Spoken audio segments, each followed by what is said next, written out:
Hi, hello, namaskara, and welcome to EU Media Enrichment Upliftment. We are continuing our journey with Swami Vivekananda on the lectures from Colombo to Almora.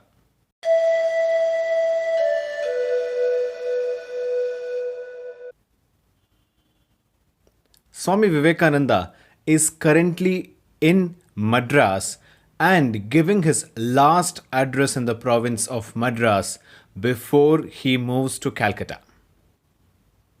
And today he speaks on the future of India. The future of India. This is the ancient land where wisdom made its home before it went into any other country. The same India whose influx of spirituality is represented, as it were, on the material plane by rolling rivers like oceans, where the eternal Himalayas rising tier above tier with their snow caps look as it were into the very mysteries of heaven. Here is the same India whose soil has been trodden by the feet of the greatest sages that ever lived. Here first sprang up inquiries into the nature of man and into the internal world.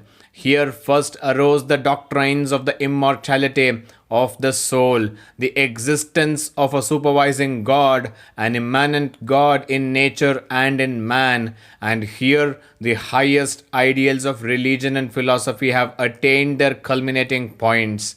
This is the land from whence, like the tidal waves, spirituality and philosophy have been again and again rushed out and deluged the world, and this is the land from whence once more such tides must proceed in order to bring life and vigor into the decaying races of mankind. It is the same India which has withstood the shocks of centuries, of hundreds of foreign invasions, of hundreds of upheavals, of manners and customs.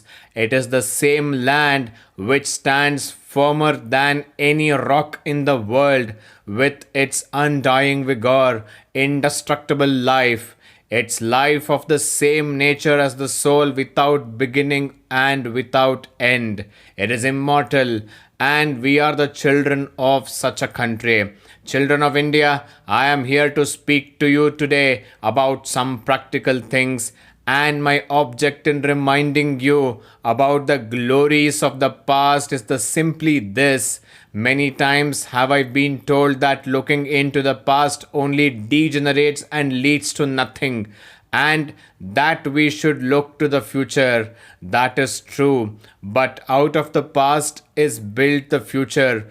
Look back, therefore, as far as you can. Drink deep of the eternal fountains that are behind, and after that, look forward, march forward, and make India brighter, greater, much higher than she ever was. Our ancestors were great. We must first recall that. We must learn the elements of our being, the blood that courses in our veins. We must have faith in that blood and what it did in the past. And out of that faith and consciousness of past greatness, we must build an India yet greater than what she has been. There have been periods of decay and degeneration and degradation. I do not attach much importance to them. We all know that such periods have been necessary. A mighty tree produces a beautiful ripe fruit.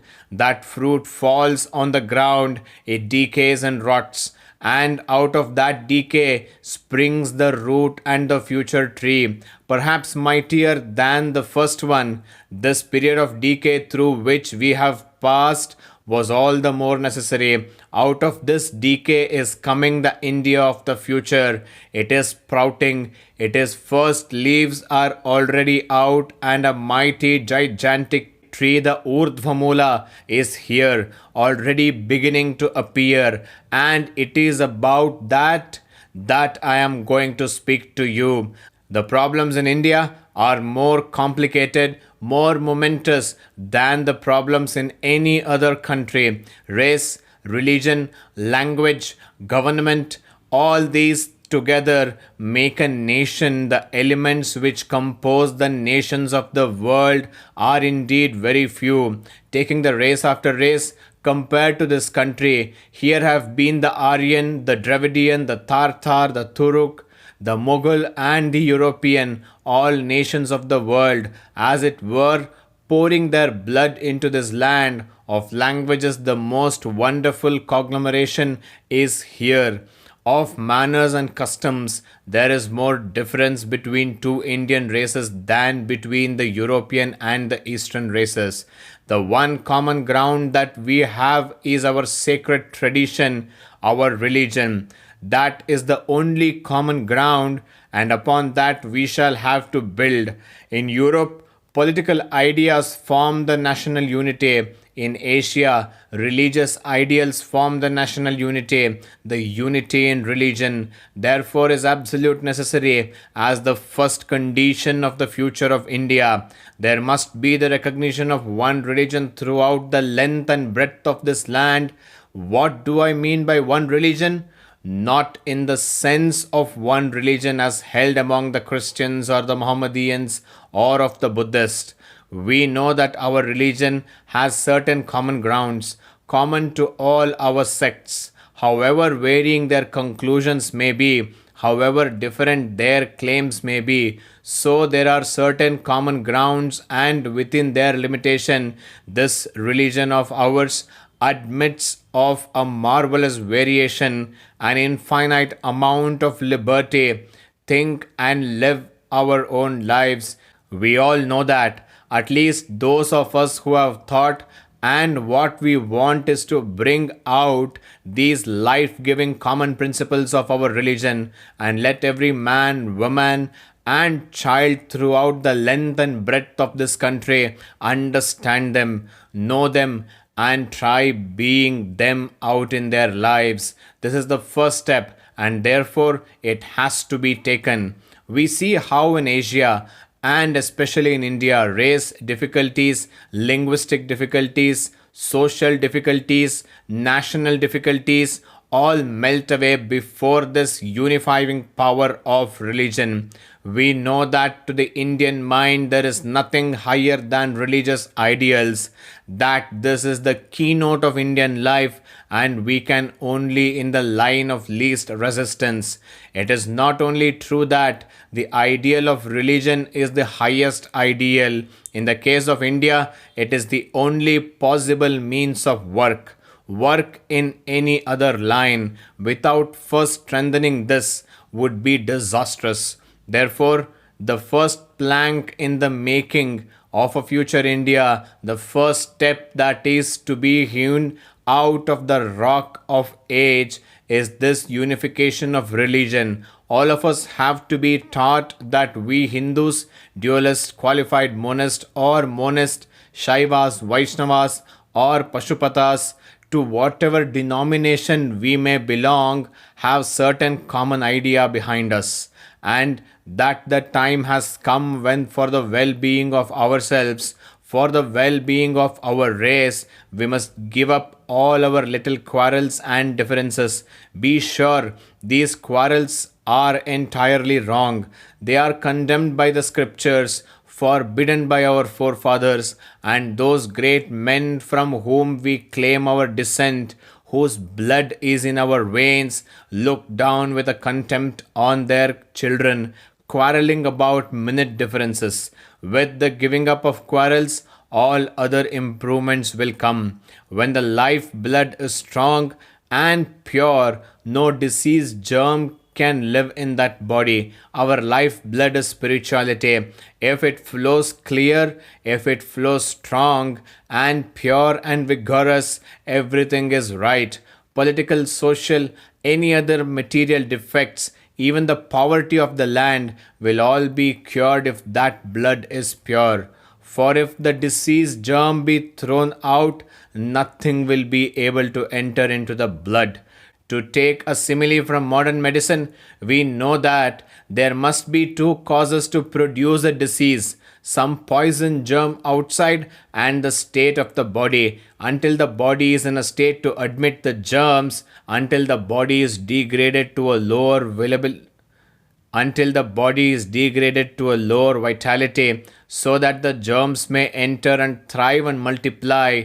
There is no power in any germ in the world to produce a disease of the body. In fact, millions of germs are continually passing through everyone's body, but so long as it is vigorous, it never is conscious of them.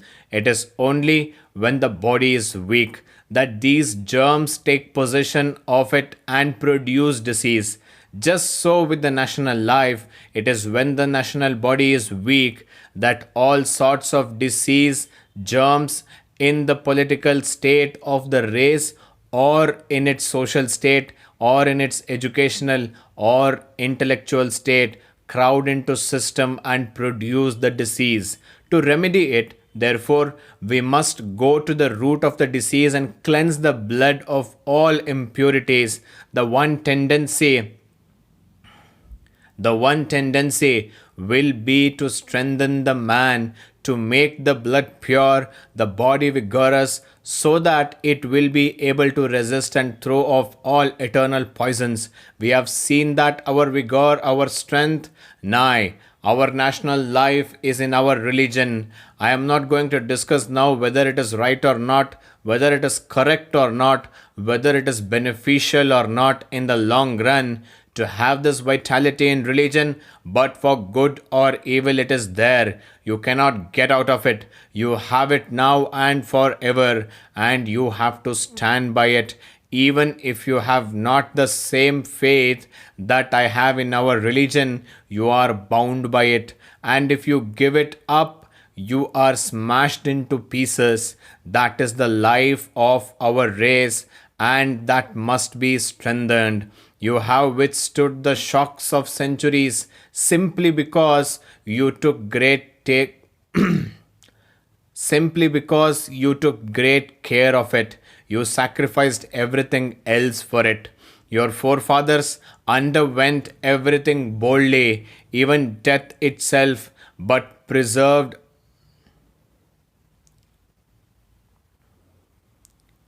Your forefathers underwent everything boldly, even death itself, but preserved their religion.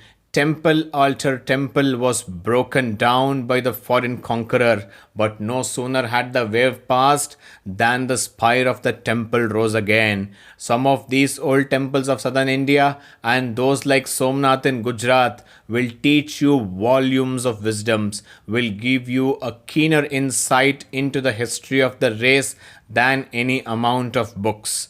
Mark how these temples bear the marks of 100 attacks and 100 regenerations, continually destroyed and continually springing up out of the ruins, rejuvenated and as strong as ever. That is the national mind, that is the national life current. Follow it and it leads to glory. Give it up and you die. Death will be the only result, annihilation the only effect. The moment you step beyond that life current, I do not mean to say that the other things are not necessary. I do not mean to say that political or social improvements are not necessary, but what I mean is this, and I want you to bear it in mind, that they are secondary here and that is religion is primary. The Indian mind is first religious, then anything else. So this is to be strengthened. And how to do it? I will lay before you my ideas. They have been in my mind for a long time, even years before I left the shores of Madras for America. And that I went to America and England was simply for propagating those ideas. I did not care at all for the Parliament of Religions or anything else. It was simply an opportunity, for it was really those ideas of mine that took me all over the world. My idea is first of all to bring out the germs of spirituality that are stored up in our books and in the possession of a few only, hidden as it were in the monasteries and in forests, to bring them out, to bring the knowledge out of them, not only from the hands where it's hidden, but from the still more inaccessible chest, the language in which it is preserved, the incrustation of centuries of Sanskrit words.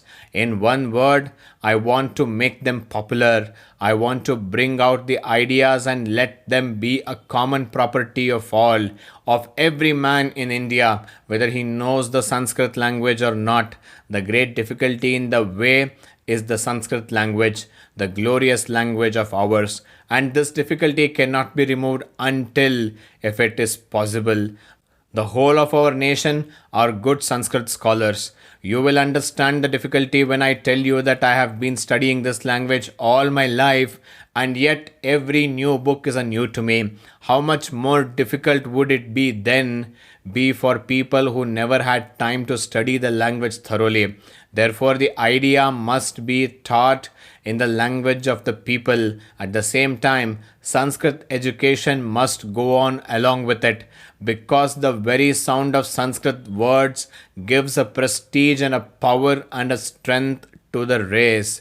The attempts of the great Ramanuja and of the Chaitanya and of Kabir to raise the lower classes of India show that marvelous results were attained during the lifetime of those great prophets.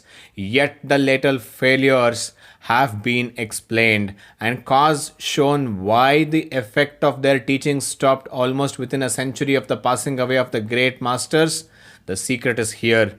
They raised the lower classes.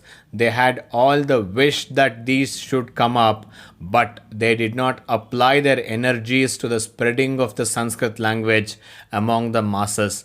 Even the great Buddha made one false step when he stopped the Sanskrit language from being studied by the masses. He wanted rapid and immediate result and translated and preached in the language of the day, Pali.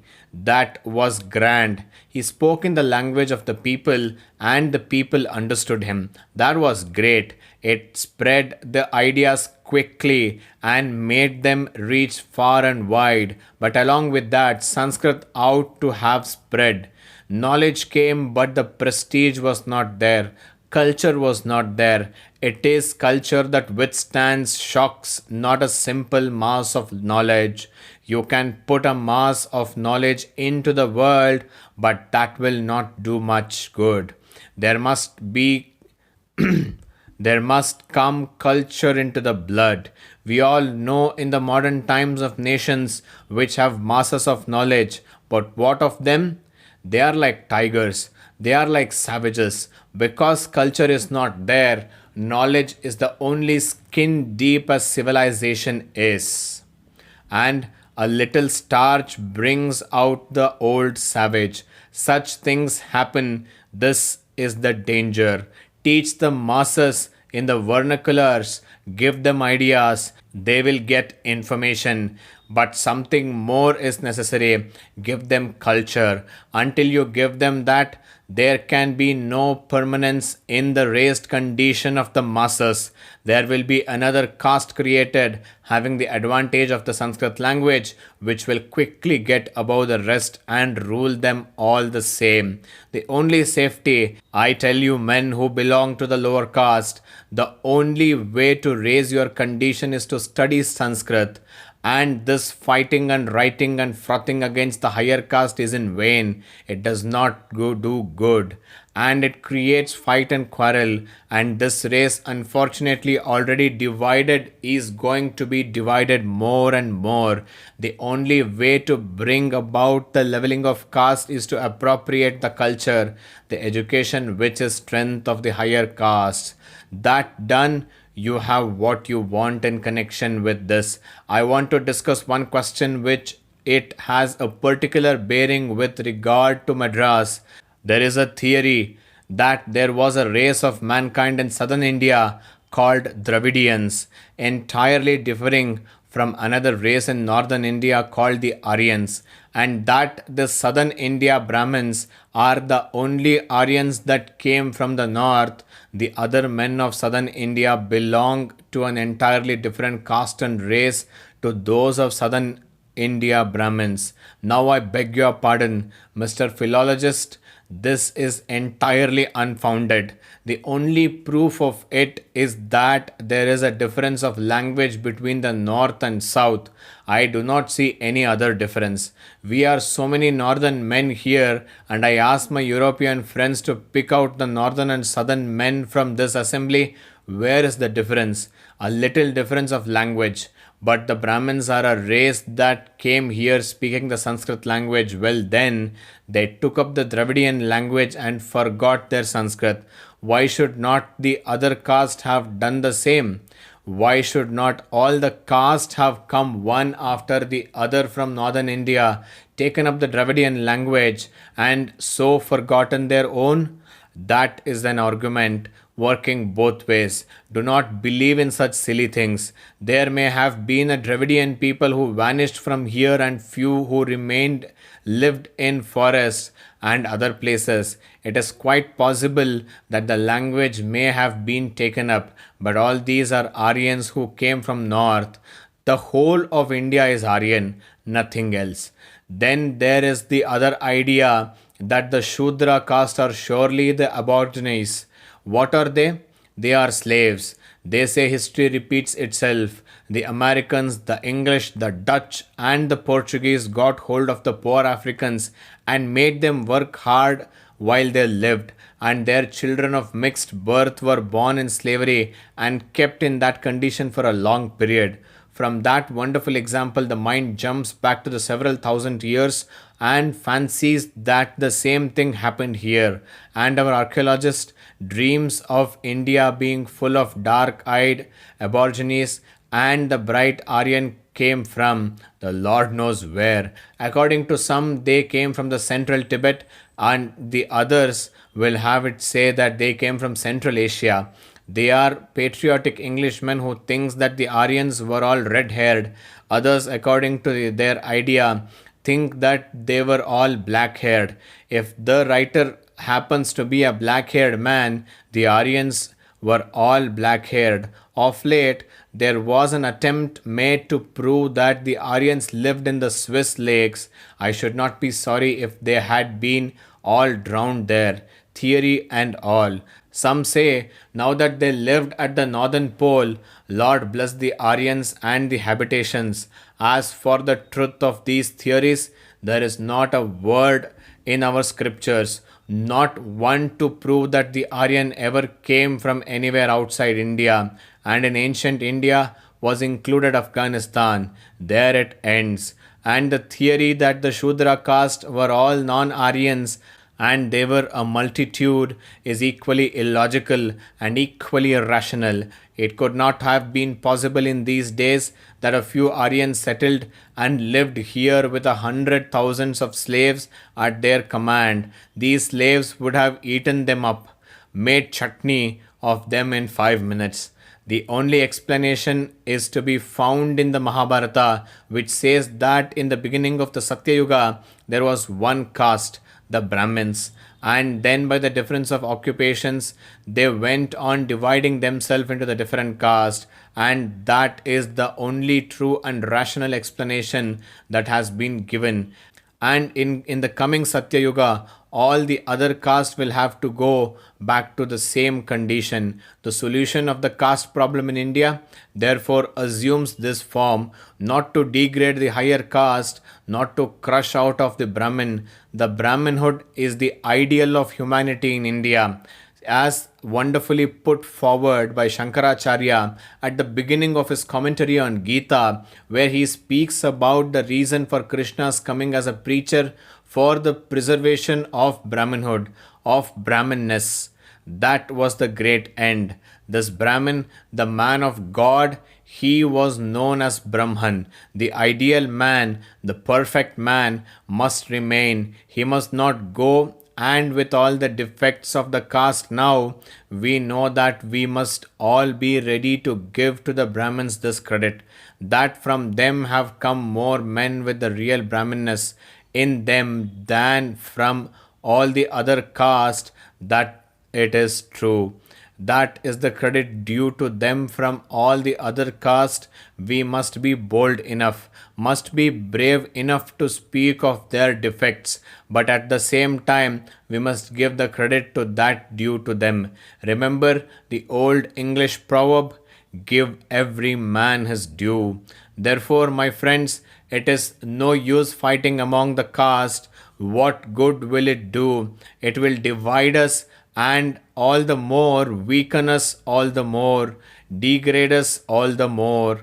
The days of exclusive privileges and exclusive claims are all gone, gone forever from the soil of India, and it is one of the great blessings of the British rule in India. Even to the Mohammedan rule, we owe that great blessing, the destruction of exclusive privilege. That rule was, after all, not all bad, nothing all is bad, and nothing all is good. The Mohammedan conquest of India came as the salvation to the downtrodden and to the poor. That is why one fifth of our people have become Mohammedans. It was not the sword that did it all. It would be the highest of madness to think it was all the work of sword and fire. And one fifth, one half of your Madras people will become Christians if you do not take care. Was there ever a sillier thing before in the world that when I saw the Malabar country, the poor pariah is not allowed to pass through the same street as the highest caste man. But if he changes his name to a hodgepodge English name, it is all right. Or to a Mohammedan name, it is all right. What inference would you draw except that these Malabaris are all lunatics, their homes so many lunatic asylums, and that they are to be treated with derision by every race in India until they mend their manners and know better? Shame upon them that such wicked and diabolical customs are allowed. Their own children are allowed to die of starvation, but as soon as they take up some other religion, they are well fed. They are out to be no more fight between their castes. The solution is not only by bringing down the higher, but by rising the lower up to the level of the higher. And that is the line of work that is found in all our books. In spite of what you may hear from some people whose knowledge of their own scriptures and whose capacity to understand the mighty plans of the ancients are only zero, they do not understand, but those do that have brains, that have the intellect to grasp the whole scope of work. They stand aside and follow the wonderful possessions of national life through the ages. They can trace it step by step through all the books, ancient and modern. What is the plan? The ideal one end is the Brahmin, and the ideal at the other end is the Chandala. And the whole work is to raise the Chandala up to the Brahmin. Slowly and slowly, you will find more and more privileges granted to them. There are books where you read such fierce words as these: if the Shudras hears the Vedas, fill his ears with a molten lead. And if he remembers a line, cut his tongue out. If he says to the Brahmin, you Brahmin, cut his tongue out. This is the diabolical old barbarism, no doubt. That goes without saying, but do not blame the lawgivers who simply record the customs of some section of the community. Such devils sometimes arose among the ancients. There have been devils everywhere, more or less in all ages. Accordingly, you will find that later on this tone is modified a little. As for instance, do not disturb the Shudras, but do not teach them the higher things. Then gradually we find in this other smritis, especially in those that have full power now, that if the Shudras imitate the manners and customs of Brahmins, they do well. They ought to be encouraged. Thus is going on. I have no time and place before you all these workings, nor how they can be traced in detail. But coming to the plain facts, we find that all the castes are to rise slowly and slowly. There are thousands of castes, and some are even getting admission into the Brahminhood. For what prevents any caste from declaring they are Brahmins? Thus, caste, with all its rigor, has been created in that manner. Let us suppose that there are castes here within the 10,000 people in each. If these put their heads together and say we will call ourselves Brahmins, nothing can stop them. I have seen it on my own life. Some caste become strong, and as soon as they all agree, who is to say nay? Because whatever it was, each caste was exclusive of the other. It did not meddle with the other's affairs. Even several divisions of one caste did not meddle with the other divisions. And those are powerful epoch makers, Shankaracharya and others, were the great caste makers. I cannot tell you all the wonderful things they fabricated, and some of you may resent what I have to say, but in my travels and experiences, I have traced them out and have arrived at the most wonderful results. They would sometime get hordes of Baluchis, and at the same time of them Kshatriyas also get hold of the hordens of fishermen and make them Brahmins forthwith. They were all rishis and sages, and we have to bow down to their memory. So be you all rishis and sages, that is the secret. More or less, we shall all be rishis. What is meant by a rishi? The pure one. Be pure first, and you will have power. Simply saying, I am rishi, will not do. But when you are a rishi, you will find that the others obeying instinctively, something mysterious emanates from you which makes them follow, makes them hear you, makes them unconsciously, even against their will, carry out your plans. That is rishihood. Now, as to the details, they of course have to be worked out through generations, but this is the merely a suggestion in order to show you that these quarrels should cease. Especially do I regret that the Molism times there should be so much of dissension between the caste. This must stop. It is useless on both sides, especially on the side of the higher caste, the Brahmin, because the day for these privileges and exclusive claims is gone. The duty of every aristocracy is to dig its own grave, and the sooner it does, it is the better. The more it delays, the more it will fester and worsen at the death it will die. It is the duty of the Brahmin, therefore, to work for the salvation of the rest of the mankind in India. If he does that, and so long as he does that, he is a Brahmin. But he is no Brahmin when he goes out making money. You, on the other hand, should give help only to the real Brahmin who deserves it. That leads to heaven. But sometimes a gift to another person who does not deserve it leads to the other place, says our scriptures. You must be on your guard about that. He is the only Brahmin who has no secular employment. Secular employment is not for the Brahmin, but for the other caste. To the Brahmins I appeal that they must work hard to raise the Indian people by teaching them what they know, by giving out the culture that they have accumulated for the centuries. It is clearly that the duty of the Brahmins of the real India. Remember what real Brahminhood is. As Manu says, all these privileges and honors are given to the Brahmin because with him is the treasury of virtue. He must open that treasury and distribute its valuable to the world. It is true that he was the earliest preacher to the Indian races. He was the first to renounce everything in order to attain to the higher realization of life before others could reach to the idea. It was not his fault that he marched ahead of the other caste. Why did not the other caste so understand and do as he did? What did they sit down and be lazy and let the Brahmin wins the race? But it is one thing to gain an advantage and another thing to preserve it for evil use. Whenever power is used for evil, it becomes diabolical. It must be used for good only. So this accumulated culture of ages which the Brahmin has the trustee, he must now give to the people at large. and it was because he did not give it to the people that the Mohammedan invasion was possible. It was because he did not open the treasury to the people from the beginning that for 1,000 years we have been trodden under the heels of everyone who chose to come to India.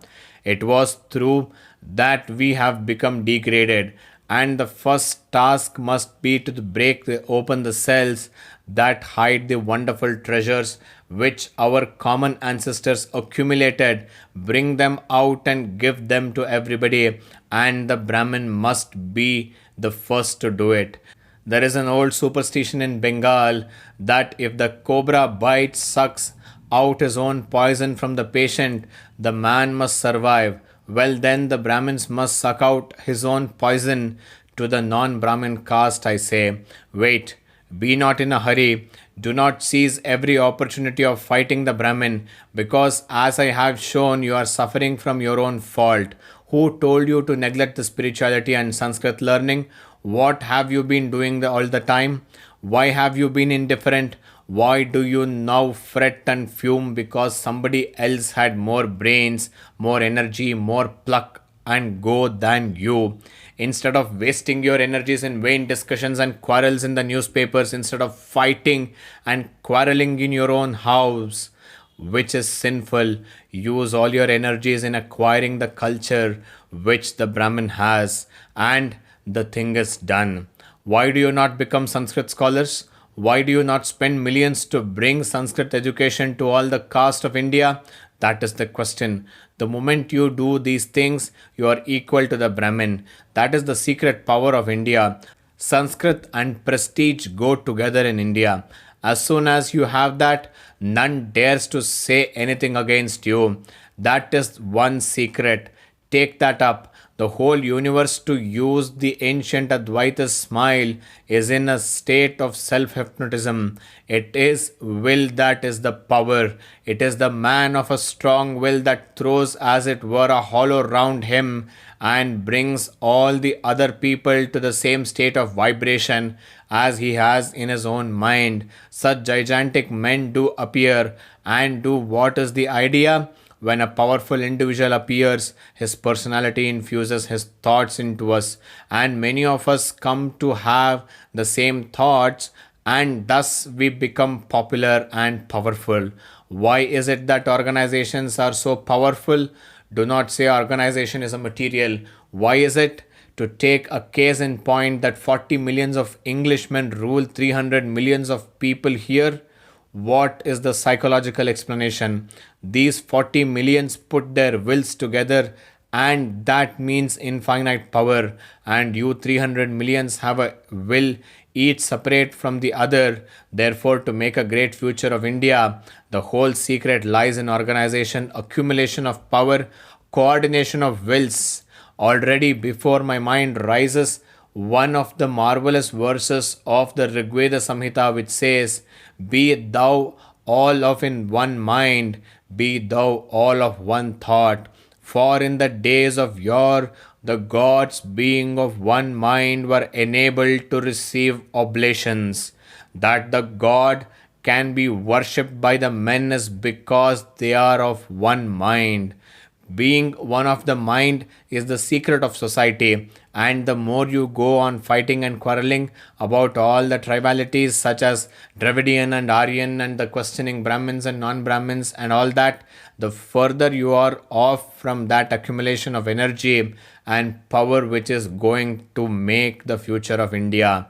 For mark you, the future India depends entirely upon that. That is the secret accumulation of willpower, coordination, bringing them all as it here into one focus. Each Chinaman thinks in his own way, and a handful of Japanese all think in the same way, and you know the result. That is how it goes throughout the history of the world. You find in every case compact little nations always governing and ruling a huge, unwieldy nations. And this is natural because it is easier for the little compact nations to bring their ideas into the same focus, and thus they become developed. And the bigger the nation, the more unwieldy it is, born as it were, a deorganized mob. They cannot combine. All these dissensions must stop. There is yet another defect in us. Ladies, excuse me, but through centuries of slavery, we have become like a nation of women. You scarcely can get three women together for 5 minutes in this country or any other country, but they quarrel. Women make big societies in European countries and make tremendous declarations of women's power and so on. Then they quarrel, and some man comes and rules them all. All over the world, they still require some man to rule them. We are like them. Women, we are. If a woman comes to lead women, they all begin immediately to criticize her, tears her into pieces, and make her sit down. But if a man comes and gives them a little harsh treatment, scolds them now and then, it is all right. They have been used to that sort of mesmerism. The whole world is full of such mesmerists and hypnotics. In the same way, if one of our countrymen stands up and tries to become great, we all try to hold him down. But if a foreigner comes and tries to kick us, it is all right. We have been used to it, have we not? And slaves must become great masters. So give up being a slave. For the next 50 years, this alone shall be our keynote. This, our great mother India. Let all other vain gods disappear for the time of our minds. This is the only God that is awake, our very own race. Everywhere his hands, everywhere his feet, everywhere his ears, he covers everything. All other gods are sleeping. What vain God shall we go after and yet cannot worship the God that we see all around us, the Virat? When we have worshipped this, we shall be able to worship all the other gods. Before we can crawl half a mile, we want to cross the ocean like Hanuman. It cannot be. Everyone going to be a yogi, everyone going to meditate. It cannot be. The whole day mixing with the world with the karma kanda, and in the evening sitting down and blowing through your nose. Is it so easy? Should rishis come flying through the air because you have blown 3 times through the nose? Is it a joke? It is all nonsense. What is needed is chitta shuddhi, purification of the heart. And how does that come? First of all, worship is the worship of the Virat, of those all around us. Worship it. Worship is the exact equivalent of the Sanskrit word, and no other English word will do. These are all our gods, men and animals, and the first gods we have to worship is our countrymen. These we have to worship instead of being jealous of each other and fighting each other. It is the most terrible karma for which we are suffering, and yet it does not open our eyes. Well, the subject is so great that I do not know where to stop, and I must bring my lecture to a close by placing before you, in a few words, the plans I want to carry out in Madras. We must have hold on our spiritual and secular education of the nation. Do you understand that? You must dream it, you must talk it, you must think it, and you must work it out. Till then, there is no salvation for the race. The education that you are getting now has some good points, but it has the tremendous disadvantage, which is so great that the good things are all weighed down. In the first place, it is not a man making education, it is merely and entirely a negative education. A negative education or any training that is based on the negation is worse than death. The child is taken to school, and the first thing he learns is that his father is a fool. The second thing, that his grandfather is a lunatic. The third thing, that all his teachers are hypocrites. The fourth, that all sacred books are lies.